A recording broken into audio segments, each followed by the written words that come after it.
In a separate development, Lafarge Africa PLC has reported improved results for the first quarter of 2020, raising shareholders' hopes of a good harvest at the end of the year. Despite the coronavirus pandemic in the period under review, Lafarge Africa put in 63.7 billion naira in sales, 9.8% higher than 58 billion recorded in the comparative period of 2019. On the outlook, the CEO said the pandemic impact on the 2020 results cannot be reasonably estimated at this stage, adding that long-term prospects remain positive. For more on this, we're going to be talking about Lafarge results with Arise Business Analyst Chika Mbonu. Welcome, Chika. Welcome. Great to have you. How are you? Great to have you on the show. How are you? I believe, take it away, please. What's your take on the Lafarge? Just like we do for most corporates, the results of the companies always reflect a couple of circumstances that operated during the period they were analyzing. For Lafarge, there are 2 or 3 factors we'll consider. One, the overall macroeconomic environment that we operate in. Yes. Basically, this company turnover is cyclical. Aligns itself. When there's a robust macroeconomic environment, the turnover for the businesses, the business grows up because people are going to build houses, build roads, and other construction engagement. Yes. So the other factor that affects this business is it belongs to an oligopolistic industry with a dominant leader in the name of Dangote Cement. Dangote controls about 60%, about 60% of the market share.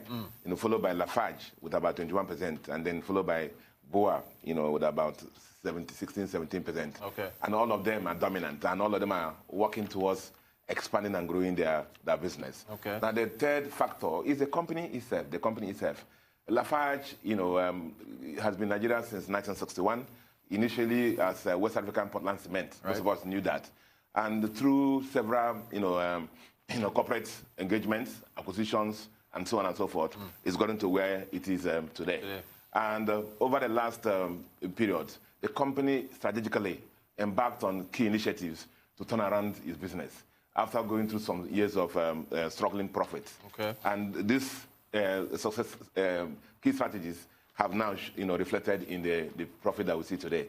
As you can see, the top line line grew by 10%. Double digits. Yeah, double digits growth. That. Now you can see the cost of sales grew by 14%. Yes. Now it tells you immediately that if he didn't hold the cost of sales at the same level with sales growth. Yes. Not surprising because of the kind of inflation environment we're operating in. So his gross margin, tapered from 30.3 in the previous year to about 27.7% in the current year. Okay. That's the level in the gross profit ratio. And the key initiatives the company embarked on basically one was selling their loss-making South African subsidiary. The other thing was actually they do the rights issue in 2019, which they used in writing down their debts. Now, imagine debts coming down from more than 300 billion to currently about 60 billion. You imagine the impact. You'll see the impact as you go through the P&L. Okay. But the most important thing about the debt was it was foreign currency debt. Wow. And so in the years past, the company was making losses on foreign exchange loss. Yes. Now, it would have been worse for them if it didn't pay off that debt in 2020 because of, remember, the devaluation that happened. So the combination of the fact that the interest charges had reduced by paying down the debt, and then FX losses they would have incurred in 2020 happened. So if you look at that, let's give us the next slide, please. Give us the next slide. Next slide, please. Yes. You will see the net finance costs. You can see a whopping fall off. 9%. I see that. 9%. And if you look at the operating expenses also, it fell by 44%.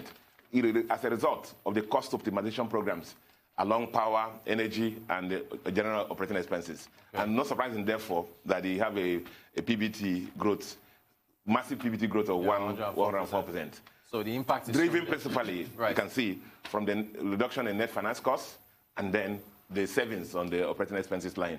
That so it's a reflection of the strategic issues, and so it's a good commentary for the management of the company because it shows that when you take strategic decisions, it should reflect in the profitability of the company. And this one, they've gained from those actions. And so, there's so much potential with cement with regards to the home building, the infrastructure outlook for Nigeria. How much potential do you see within the sector? Several reports put it out there that Nigeria has about 17 million housing deficit. Yes. You know, and so you can imagine those constructions taking place.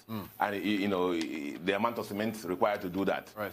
The Nigerian infrastructure, several reports tell us that we require about maybe $30 billion every year for the next several years to Nigeria to, you know, catch up infrastructure. All those require cement. You know, Nigeria is moving towards, you know, cement roads, converting them from bitumen roads because of the kind of topography that Nigeria has. Right. Again, that's another opportunity for them.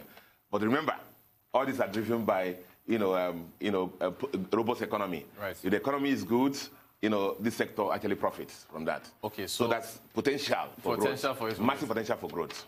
No. Okay, but if we now see, you mentioned the economy, and we've talked about this in banking, with the challenges. The next quarter is going to be the softest quarter for them and like most corporates. Right.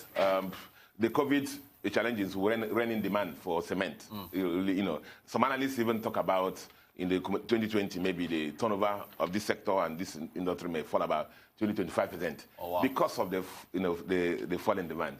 The next quarter is going to be very soft for most corporates, including Lafarge, and we're hoping that everybody will struggle for the Q3 and Q4. Right. And then hopefully in 2021, things start picking up again. Marginally. Again. Do you see any threat to the oligopoly? Do you think, but because with their things are with the market share, that's it's like what's happening in the brewery, the brewery sector. Yes. Brewery sector will have the three key players there.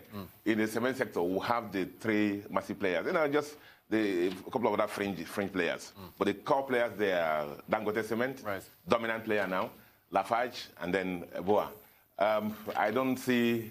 there's nothing in the horizon that shows that will be broken. Right. Indeed, what's happening is that each of those players are all going for expansion. Very quickly, Chika, what are your thoughts on the Nigerian Governors Forum and the back and forth with the presidency about the dividends from the NLNG, saying that it's a federal asset? In a minute or two, if you can. Remember what we said the other day, that when you're broke, you start looking all your pockets. Everywhere. Who's owing you? Where's my money? This is somebody, that. I guess that's basically what it is. The argument is that this is like our national oil asset. Right. It's gas. So it should come into the general pool and share. But I'm sure the lawyers will find a way to resolve this, sort it out. But we're looking for money. The governors are looking for money, so they have to make any claims. It has to come through. Yes. Arise Business Analyst Chika Mbonu, thank you so much for taking us through Lafarge results and the LNG news there.